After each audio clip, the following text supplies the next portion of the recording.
How to upload a YouTube short on your PC. Hello everybody and welcome back to our channel. So let's get started without any further ado.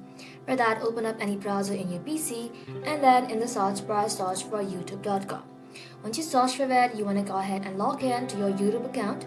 Once you're logged into your account, you'll be able to find your profile icon, tap onto it, and then tap on YouTube Studio. Once you're inside your YouTube Studio, you want to go ahead and simply tap on Dashboard and then tap on Create.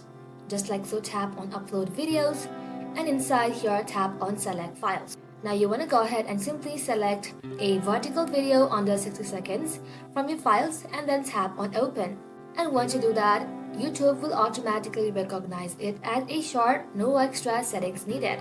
As long as the format is right, your video will be uploaded as a YouTube short without additional steps.